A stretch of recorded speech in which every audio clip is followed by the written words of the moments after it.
Hi, my name is Michael Apu Mondol. I'm the fleeing thinker. I was born and brought up in Bangladesh.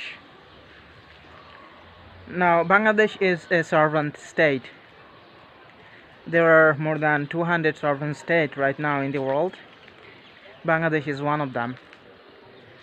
And because I was born in a piece of land that belongs to the sovereign state called Bangladesh, I became a citizen of Bangladesh. And even if I was born outside of the land that belongs to Bangladesh, I could have been a Bangladeshi citizen because my parents are Bangladeshi citizens. So there are many ways one can have a citizenship of a particular nation. I'm quite sure that you are a citizen of some sovereign state. So am I. Now the point is, I actually didn't choose to born in a particular place that belongs to a sovereign state called Bangladesh, and I'm quite sure that you haven't choose the place that you're going to born either. I'm quite sure that you haven't choose who are your parents going to be, and neither did I. So me being a Bangladeshi citizen or you being a citizen of some state could be just pure fact that we just have to accept.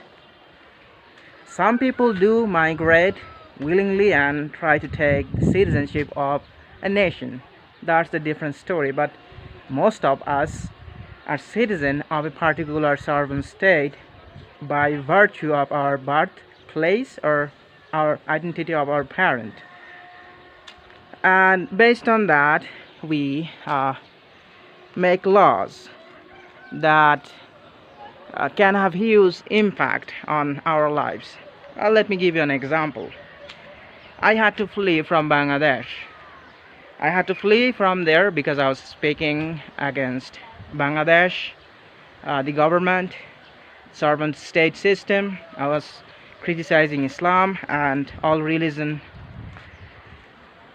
And in Bangladesh, it is not allowed to criticize the sovereign state system or Islam or the government. So someone actually filed a case against me, and now they are prosecuting that case, and that means that if they can catch me, they can put me in jail for at least 10 years, depending on the sentence. It could be less, could be more than that, but that is a law and they could do that. My fiancé lives in USA. She is an American citizen. I wanted to go there so I can live there and be with her. It's a general trend. Anyone who is born in a poor nation like Bangladesh, India, Pakistan would have a desire in their heart to go and live in a developed nations like USA, UK, or maybe anywhere in Europe.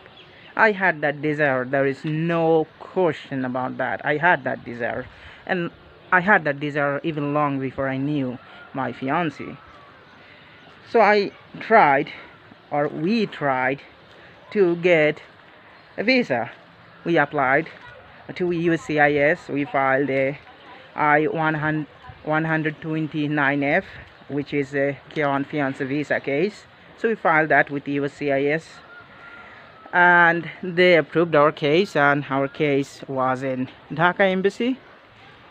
And I was preparing for the interview, and I knew at that time when the paper came that I do not have the police clearance, because I asked our government to give me the police clearance so I can travel, but they said that because I have an ongoing trial for saying something, they are not going to give me the police clearance. So I knew well ahead that when I'm going to go to the US Embassy in Dhaka, I have to explain to them why I wasn't able to produce a police clearance. So me and my fiancé talked about that, we decided that it will be better for us to go together to the interview. Me alone is not going to get that feeling, and also we going together will certainly prove the validity of our relationship. So we asked the embassy well ahead that can my fiancé attend the interview with me, and they emailed me that yeah, she can, as long as she has the confirmation email that they sent to us, and as long as she have her passport. So my fiancé flew all the way from USA to Bangladesh so she can attend K-on fiancé interview with me, and we went to the interview, and I had to wait at the gate like many people. And when they started letting people inside to have the interview, they said that my fiancé can't enter the embassy. And I was shocked, and so was my fiancé, because we had that email clearly stating by US Consulate Dhaka that yes, my fiancé can enter with me to the embassy as long as she have the confirmation email and her passport, and we have that. But still, people who was in charge of letting people in on or out of the embassy denied my fiancé to go with me inside. So I knew what I had to do, so I went inside and I was waiting for my term to get interviewed. And when I was able to get interviewed, the first thing I asked to the visa counselor that can my fiancé come with me to this interview, because we have emailed the consulate section and they said that yes, she can, as long as she have that email and her passport. And the visa consulate said yeah, then you can bring your fiancé. So I went out and went to the gate again, and then asked them that yeah, visa counselor said that my fiancé can enter with me in the consulate. So she was allowed, and we was able to give our interview together. And I wrote a letter explaining why I couldn't produce a police clearance. I can publish that letter so you can see what I wrote and you can read it. I probably will add that letter in the description box in this video.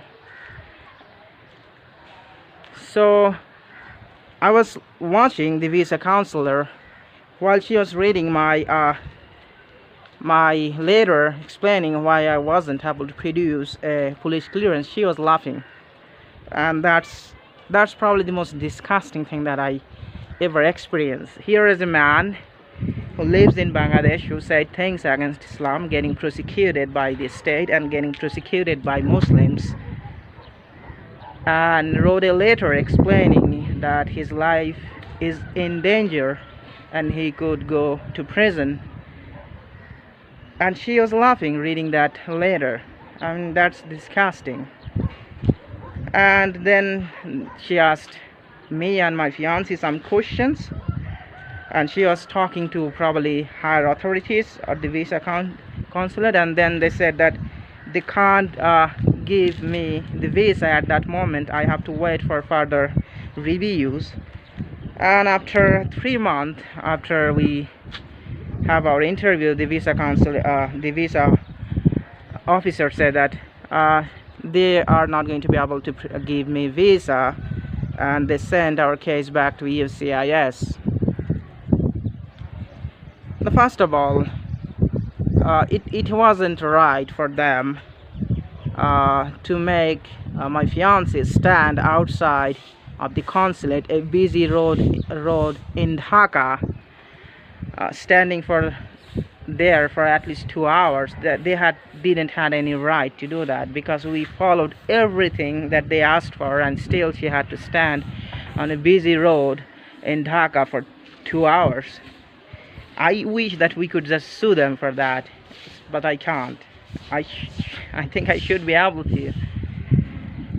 So that's the first thing. And second thing, just imagine that US Embassy didn't give me a visa, knowing the only crime I committed was I spoke, which is granted by the very first amendment of US Constitution. So to me that proves that those visa officers do not actually care, maybe do not even know what US Constitution is. So that's my story. Right now I'm living in Nepal on a tourist visa. I'm not quite sure what I'm going to do, what my future is going to be, because first of all I can't return to Bangladesh. I think you know that. And second of all, my passport has 4 years of validity, so after 4 years even my passport will be invalid, and I'm not quite sure that when that will happen I will be reissued a new passport. And second of all, as a poor man, I'm not going to get a tourist visa to probably most of the European country or USA, Canada is absolutely impossible. So I don't know what we are going to do. We are still waiting and hoping and praying, even though I'm an atheist, that the UCAS will send our case back to the embassy that I'm going to be in, like Nepal, India, or wherever I'm going to be, and I'll be able to attend an interview and I'll be issued the visa. So that's the story so far of me. And everything was based because I was born in a place that belonged to a place called Bangladesh. And that's the essence of sovereign state system. I'm someone who actually globalist, and I'm proud that I'm globalist. I do believe that it's one world, and the sovereign state that we made, or others made, we made, it's not a good system. It's absolutely cruel, immoral, and pathetic. You can present your nationalistic argument. I can respond to that if you want to. Just let me know that I'm going to ask you a question. Just let me know that, do me and my fiancé have the right to live together, or a third party, a third person, or third agency have the right to tell us that we can live together or not? Thanks for watching this video. Hope you'll have a good day. If you want to follow me, you can do that through my YouTube channel, The Fleeing Thinker. You can also do that through my Facebook page, The Fleeing Thinker. And if you want to follow my fiancé, you can also do that. Her name is Sarah May Kuhn. She has her own Facebook account. You can follow her through that. I hope that you will understand that as humans, as someone who loves someone, I have the right to be with my loved one. If you want, you can share this video. That will be helpful. Me, someone who actually do not turn and on the run, and with almost as great future as it can be, a share certainly would help me to have a platform where I will be able to build a community. All people will know and will be able to know the things that I'm going through, and probably through that I'll get some helps too. So you can consider that too. Thanks for watching this video.